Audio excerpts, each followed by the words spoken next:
नमस्कार सर्वांना।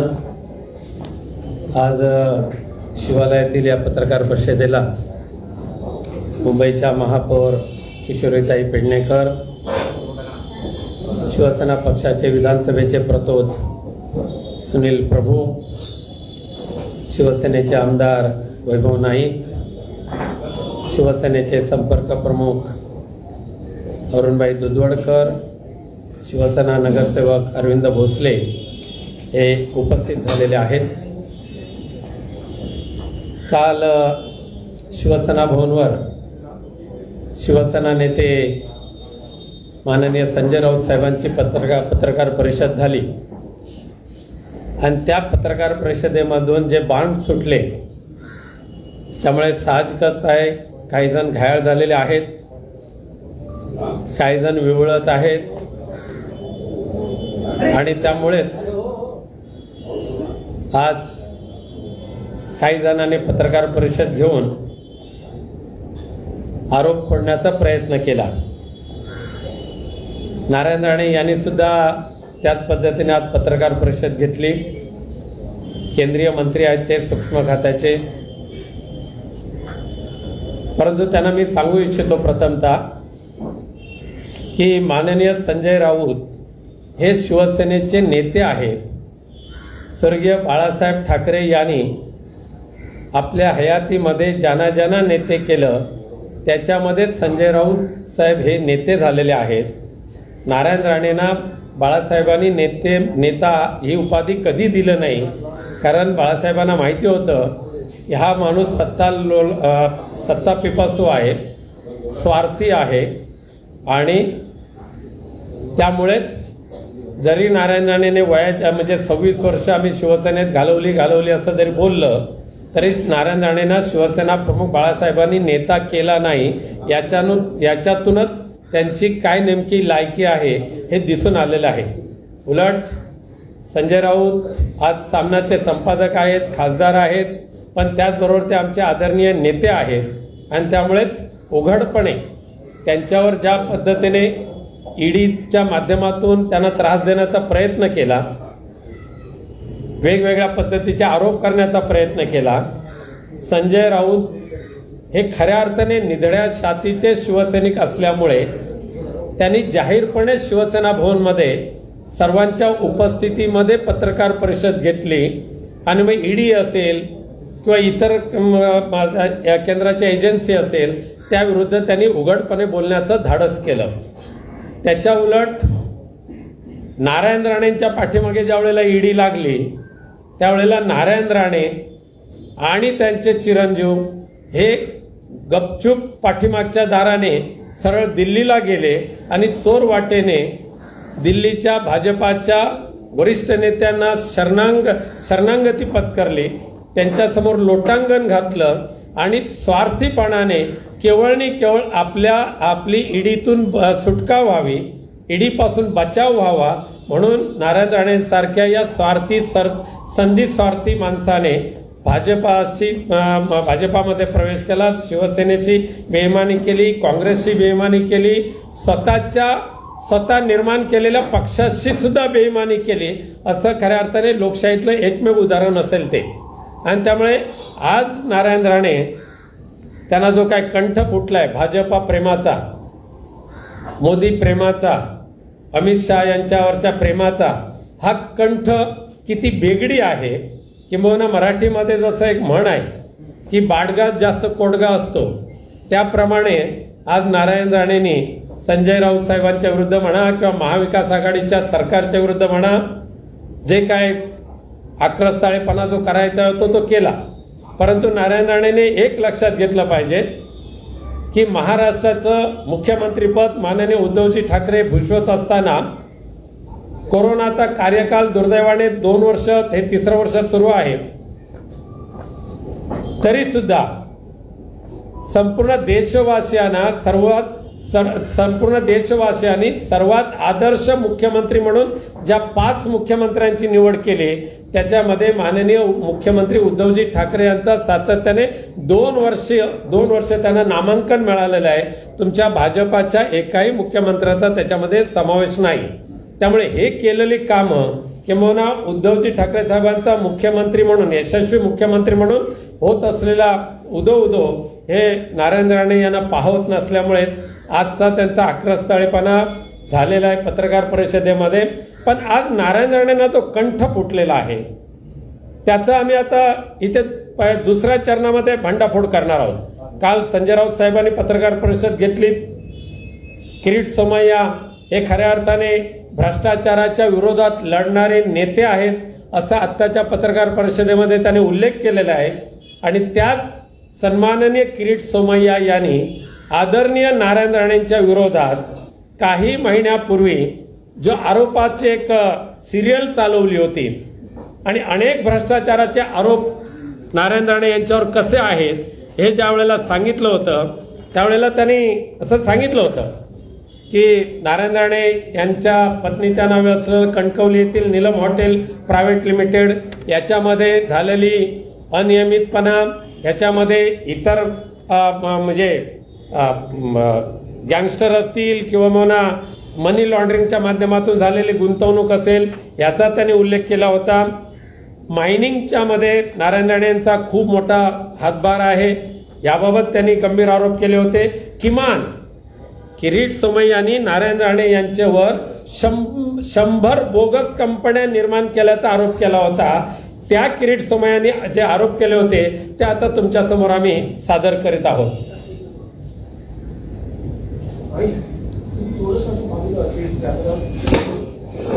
पुढे घेता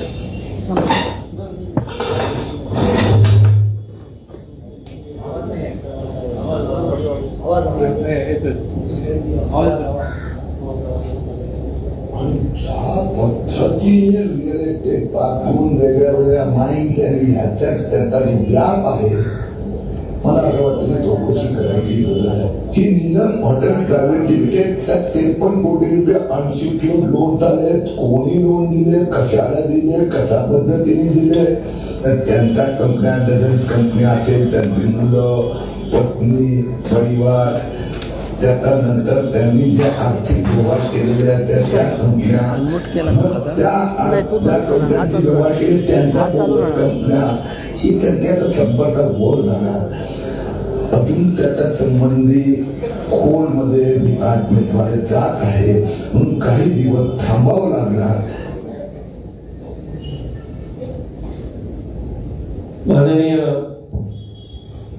किरीट सोमय्यांनी नारायण राणेंवरचे हे जे आरोप केलेले होते आणि त्यानंतर ईडीची जी चौकशी लागली त्या चौकशीला घाबरून नारायण राणे हे भारतीय जनता पक्षाला सरेंडर झाले, लाचारी पत्करली, शरणागती पत्करली आणि म्हणून ईडीपासून त्यांचा बचाव झालेला नाही आहे. किंबहुना आम्ही सर्व खासदार ईडीच्या कार्यालयाला भेट देऊन माननीय सोमय्या, किरीट सोमय्या यांनी जे आरोप केलेले आहेत त्या आरोपाची सखोल चौकशी झाली का, झाली नसेल तर केव्हा करणार याबाबतची विचारणा आम्ही ईडीच्या संचालकांकडे येत्या 1-2 दिवसामध्येच आम्ही करणार आहोत. आणि त्यामुळे आम्हाला खात्री आहे की सोमय्यांनी सुद्धा आज तुम्ही इतरांचे भ्रष्टाचार काढत असताना एक वेळ नारायण राणेंच्या विरोधातले जे तुम्ही आरोप केले होते, जे पुरावे दिले होते ते तुम्ही पुन्हा एकदा ईडी कार्यालयामध्ये द्याल अशी आम्हाला आशा आहे. परंतु आम्ही मात्र ईडी कार्यालयामध्ये ईडी संचालकांना त्याबद्दल पुन्हा एकदा जो विचारणा करायला जाणार आहोत. नारायण राणे यांना आता भारतीय जनता पक्षाचा खूप पुळका आलेला आहे. परंतु याच नारायण राणेंनी ज्या वेळेला काँग्रेसमध्ये असताना विधानसभेच्या निवडणुकीच्या वेळेला काँग्रेस उमेदवारांचा प्रचार करत असताना पंतप्रधान आदरणीय नरेंद्र मोदी यांच्या विरोधात जे अश्लाघ्य असे आरोप केले होते ते आरोप जरा आपण ऐका.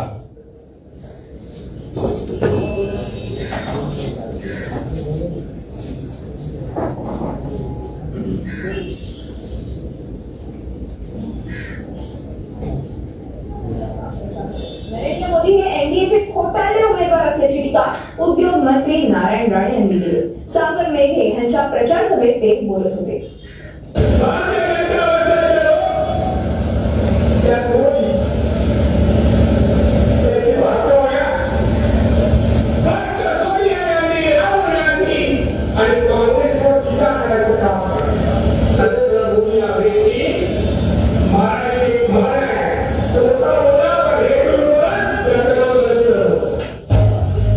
झी 24 तास रहा एक पाऊल पुढे.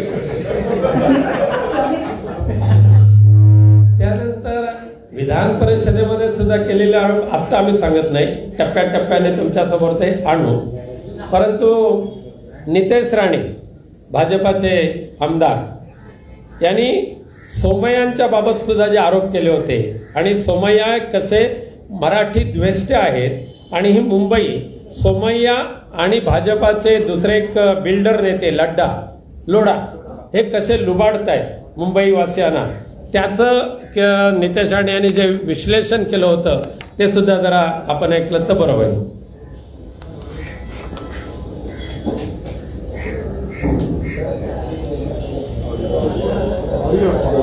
जर कारवाई करायची असेल ना तर त्यांच्याच किरीट सोमय्याने एक PIL बॉम्बे हायकोर्टमध्ये केलेलं आहे, जिथे लिहिलेलं आहे की बाबा मराठी म्हणजे महानगरपालिकेच्या शाळांमध्ये तुम्ही मराठी ही भाषा काढून टाका, असं किरीट सोमय्यांनी तिथे हायकोर्टमध्ये लिहिलेलं आहे. मराठी शाळांमधनं मराठी काढून टाका अशी मागणी किरीट सोमय्यांनी केली. किरीट सोमय्यांनी PIL दाखल केलेली आहे की भाषा तुम्ही कंपल्सरी करू नका, मराठी ही भाषा कंपल्सरी करू नका. त्यांना विचारा, उत्तर देऊ नाहीतर ऐन वेळी तावातावानी येऊन सगळ्यांनी समोर बोलतात.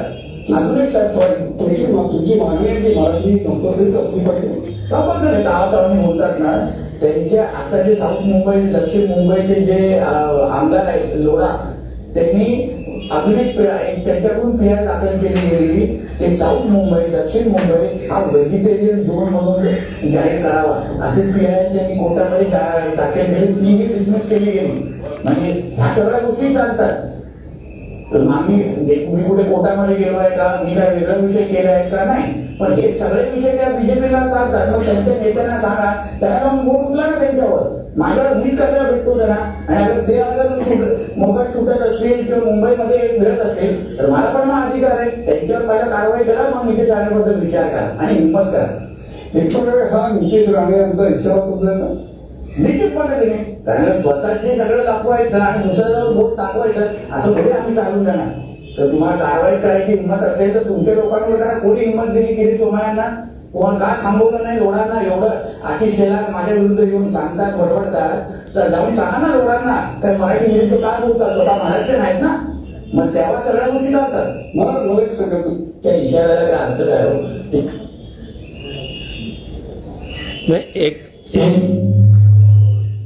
काही महिन्यापूर्वी नारायण राणे, नितेश राणे आणि भाजप यांच्यामध्ये एकमेकाचे कपडे फाडण्यापर्यंत गेलेले हे प्रकार तुम्ही पाहिले.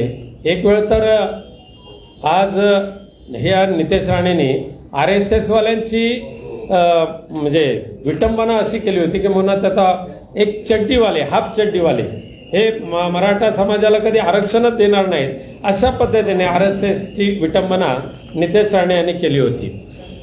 आज अजून एक व्हिडिओ शेवटचा दाखवतोय आम्ही तुम्हाला. भारतीय जनता पक्षाचे सिंधुदुर्ग जिल्ह्याचे जिल्हाध्यक्ष, भारतीय जनता पक्षाचे सिंधुदुर्ग जिल्ह्याचे जिल्हाध्यक्ष राजन तेली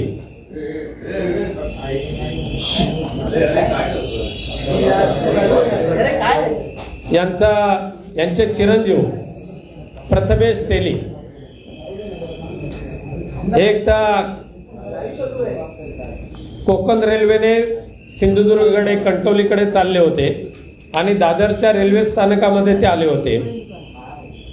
दादरच्या त्या भर गर्दीमध्ये सुद्धा काही गुंड त्या ठिकाणी आले आणि भरधाव चालणाऱ्या कोकण रेल्वेच्या खाली राजन तेलीच्या चिरंजीवाला म्हणजे प्रथमेश तेली यांना कसं ढकललं आणि त्या ढकलल्यानंतर राजन तेलीने कोणावर आरोप केले होते, म्हणजे राजन तेलीच्या चिरंजीवाचं प्राण घेण्याचं कृत्य ज्या रात्री केलं गेलं होतं त्या कृत्याच्या पाठीमागे कोण होतं हे त्यावेळेला राजन तेली यांनी जे सांगितलं होतं ते एकदा जरा ऐका.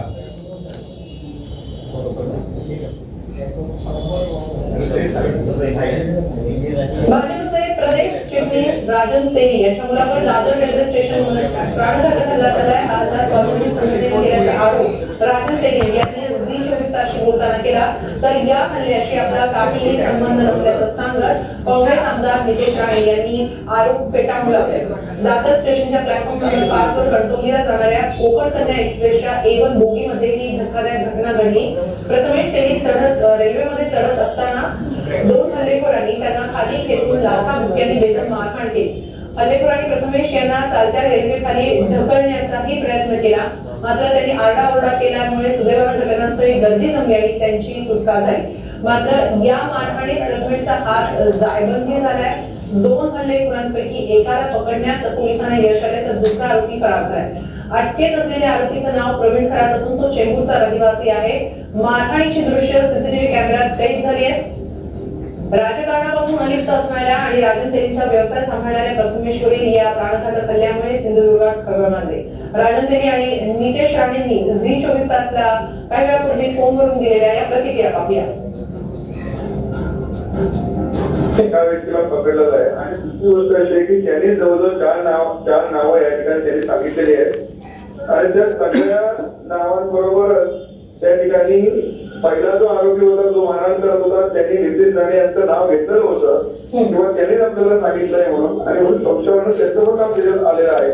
त्या सगळ्या गोष्टीचा पोलिसांनी या ठिकाणी योग्य तो तपास करावा अशा प्रकारची विनंती पोलिसांनी केलेली आहे. यापूर्वी सुद्धा 5 वर्षापूर्वी अशाच प्रकारे त्याच तारीखला सिडनेट कॉलेजच्या समोर असा धंदा झालेला होता. त्याच काही कॉलेजांची नावं त्या ठिकाणी पोलीस त्या ठिकाणी आलेली होती.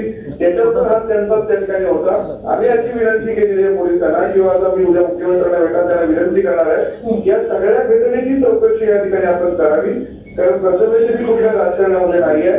मी भारतीय जनता पक्षामध्ये प्रवेश केल्यानंतर या सगळ्या अडचणी त्या लोकांना वाटायला सुरुवात झालेली आहे. हास्यास्पद आहे आणि असं अशी कुठली माहिती आमच्यापर्यंत आलेली नाही. पण ठीक आहे, आता काय त्यांच्या घरामध्ये उद्या जर काय कोणाचं मुलांचं लग्न झालं नाही तर केंद्रीय सूक्ष्म आणि मध्यम मंत्री नारायण राणे यांनी आजच्या पत्रकार परिषदेमध्ये जी काही आगपाकड केलेली आहे, केविलवाना प्रयत्न केला आगपाकड करण्याचा, त्याचा पोलखोल आज आमच्या पत्रकार परिषदेच्या माध्यमातून आम्ही केलेला आहे. हा फक्त एक पहिला टप्पा दिलेला आहे.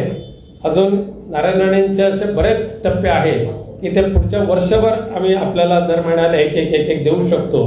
परंतु कालच्या पुन्हा एकदा सांगू इच्छितो की कालची पत्रकार परिषद शिवसेना नेते म्हणून संजय राऊत साहेबांनी घेतली. पूर्ण शिवसेना त्यांच्या पाठीशी भक्कमपणे उभी आहे. त्याचबरोबर महाराष्ट्रातलं महाविकास आघाडीचं सरकार सुद्धा माननीय मुख्यमंत्री उद्धवजी ठाकरे यांच्या नेतृत्वाखाली भक्कमपणे वाटचाल करते आणि महाराष्ट्राच्या विकासाकडे ते झेपावत आहे. त्यामुळेच उठलेला हा पोटशूळ, उठलेली झालेली पोटदुखी आज नारायण राणेंच्या पत्रकार परिषदेमधून दिसून आलेली आहे. धन्यवाद. आज ठाण्याच्या पत्रकार परिषदेत त्यांनी काही जुनी कात्रणे दाखवली. उद्धव ठाकरेंनी शरद पवारांबद्दल केलेली त्यांनी पत्रकार परिषदेत दाखवली. त्याच्याबद्दल तुमचं काय म्हणणं? नाही, जी पत्रकार म्हणजे जी वक्तव्य यापूर्वी केली गेली होती त्याच्यापासून कोण दूर जात नाहीये. परंतु आज असं आहे की आज महाविकास आघाडीच्या माध्यमातून ज्या वेळेला आम्ही महाराष्ट्र सरकारचा कारभार पाहतोय त्यावेळेला सगळ्यांनी एकत्रित येऊन महाराष्ट्राच्या हिताचं काम कसं करावं हा एक विशाल दृष्टिकोन ठेवून, सामायिक दृष्टिकोन ठेवून या ठिकाणी काम केलं जाते. आणि म्हणूनच जी दाखवली त्याच्या 1000 पटीने, शेकडो पटीने नारायण राणेंच्या वक्तव्याची कात्रणं आम्ही दरवेळेला कात्रणाने व्हिडिओ दाखवत राहणार आहोत. राऊत साहेब, आज नारायण राणेंनी आरोप केला की संजय राऊत यांचा मुख्यमंत्र्यांच्या खुर्चीवर डोळा आहे. हा काय आहे की असं म्हटलं जातं, म्हणजे अगदी आत्ताच्या भाषेत बोलायचं झालं तर डोक्यावर केस जरी नकली आले तर बुद्धी काय येते असं नाही आहे. त्यामुळे खऱ्या अर्थाने संजय राऊत हे शिवसेनेचे नेते आणि तेवढ्याच जबरदस्त ताकदीचे पत्रकार आहेत. त्यामुळे ह्या महाराष्ट्राच्या महाविकास आघाडीचे खऱ्या अर्थाने ते पाठीराखे आहेत. त्यामुळे त्यांचा मुख्यमंत्री पदावरच नव्हे तर कोणत्याही मंत्रिपदावर त्यांचा डोळा नाही हे त्यांना कळणार नाही. कारण त्यांनी आजपर्यंत, नारायण राणेंनी आजपर्यंत खुर्चीसाठी लाचारी केलेली आहे, खुर्चीसाठी बेईमानी केलेली आहे. बाळासाहेबांच्या कृपेने केवळ महाराष्ट्राचे मुख्यमंत्री झाले, परंतु काँग्रेसमध्ये जाऊन किंवा भाजपमध्ये जाऊन लाचारी करून त्यांनी मंत्रिपद मिळवलेलं आहे. तसं संजय राऊत साहेबांचं नाही आहे. राऊत साहेब, तुम्ही जसं म्हणाला की नारायण राणे यांनी लाचारीसाठी भाजप पक्ष स्वीकारलाय, मात्र त्यांनी थेट मुख्यमंत्र्यांवरती देखील हेच आरोप केले की महाराष्ट्राच्या इतिहासात ते लाचार मुख्यमंत्री उद्धव ठाकरेच आहेत. महाराष्ट्रामध्ये केवळ आणि केवळ बेईमानीला धडा शिकवण्यासाठी माननीय मुख्यमंत्री माननीय उद्धवजी ठाकरे साहेबांनी ह्या महाविकास आघाडीचं फॉर्म्युला स्वीकारलेला आहे. तिथे लाचारी नाही आहे. ज्यांनी शिवसेनेशी बेईमानी केली, ज्यांनी मातोश्रीशी बेईमानी केली, ज्यांनी मराठी माणसांशी बेईमानी केली, त्याचं उत्तर या महाविकास आघाडीच्या माध्यमातून काढलेलं आहे. राऊत साहेब त्याच्यामध्ये काही असं म्हटलंय की संजय राऊत हे शिवसेनेमध्ये यायच्या आधी लोकप्रभा आहे साप्ताहिक हे बाळासाहेबांच्यावर टीका केली असं म्हटलं आहे. बाळासाहेबांच्यावर टीका केली तरी सुद्धा बाळासाहेबांनी त्यांना शिवसेनेमध्ये घेतलं, शिवसेनेचे नेते केले, शिवसेनेचे खासदार केलं. कारण बाळासाहेब हे द्रष्टे नेते होते. त्यांना माहिती होतं की संजय राऊतांची नेमकी क्षमता किती आणि नारायण राणेंची लायकी किती. नारायण राणेंनी असं देखील म्हटलंय की आम्ही फार काळ विरोधी पक्ष राहणार नाही, आम्हाला माहिती आहे की सत्तेचा वापर कसा करायचा असतो. हा मिटक्या मारत बघत बसा, बाकी तुमच्या नशिबी काय नाही. राज्याच्या यंत्रणा लावायचं तर लावा, आमच्याकडे केंद्राच्या यंत्रणा त्या केंद्राच्या यंत्रणांचा दुरुपयोग केला जातोय म्हणून तर कालची शिवसेनेची पत्रकार परिषद होती. जर राज्य सरकारनं भाजपच्या कार्यकर्त्यांना त्रास दिला गेला तर मी मंत्री आहे केंद्रात, मी देखील पुरावे केंद्रीय यंत्रणा देऊ असं या महाराष्ट्रामध्ये महाविकास आघाडीच्या माध्यमातून जाणीवपूर्वक पुन्हा कोणत्याही कार्यकर्त्याला त्रास दिला जात नाही. परंतु ज्या पद्धतीने संतोष परब यांच्यावर खुनी हल्ला झाला, त्या खुनी हल्ल्याच्या आरोपीचे सगळे म्हणजे लागे बांधे नितेश राणेंवर होते, नितेश राणे यांच्याबरोबर होते, म्हणून नितेश राणेंवर कारवाई झालेली आहे, जाणून बुजून नाही. धन्यवाद. आप लोग सभी सांसद ईडी के ऑफिस में जाने वाले हैं, क्या उद्देश्य किस लिए? जरूर जाने वाले हैं. खास करके भाजपा के नेता किरीट सोमैया, इन्होंने कई दिन पहले नारायण राणे जी के खिलाफ जो आरोप किए थे और ईडी के पास भी आरोप उन्होंने एक पत्र दिया था, उसके बारे में ईडी ने आज तक क्या कार्रवाई की ये पूछने के लिए हम ईडी के जो डायरेक्टर है उन्हें मिलने वाले हैं. दूसरा कि आप लगातार कह रहे हैं कि स्टेट एजेंसियों का दुरुपयोग नहीं हो रहा है. नारायण राणे ने प्रेस कॉन्फ्रेंस में कहा कि राज्य के एजेंसियों का दुरुपयोग हो रहा है और अगर ऐसा होगा तो सेंट्रल की एजेंसियां उससे बड़ी.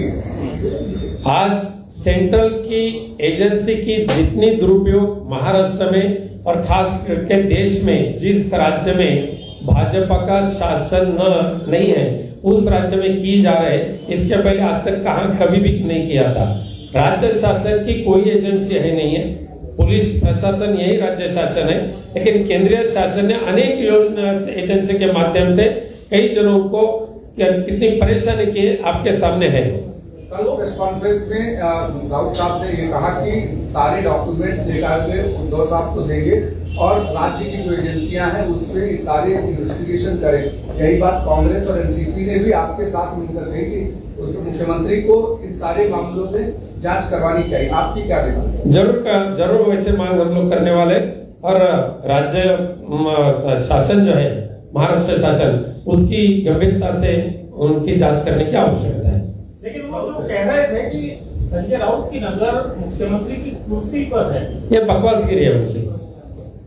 राऊत साहेब, एक प्रश्न आहे. काल संजय राऊतांनी असं सांगितलं किरीट सोमय्यांच्या पितापुत्रांची चौकशी राज्य यंत्रणेमार्फत होईल. आदित्य ठाकरेंनी त्यांनी विनंती केलेली आहे. तसं आता ईडी राणेसाहेब केंद्रात मंत्री आहेत, त्यावेळी ईडीच्या संचालकांना भेटला, त्यांनी पण काही नोंदणी केली नाही. तर राज्याच्या यंत्रणेमार्फत शेवटी त्यांचे जे काय ते राज्यात तसं काही नाही. किरीट सोमय्यांनी जे आरोप केलेले आहेत ते आरोप ईडी कार्यालयाकडे केलेले आहेत, भ्रष्टाचाराचे आरोप आहेत.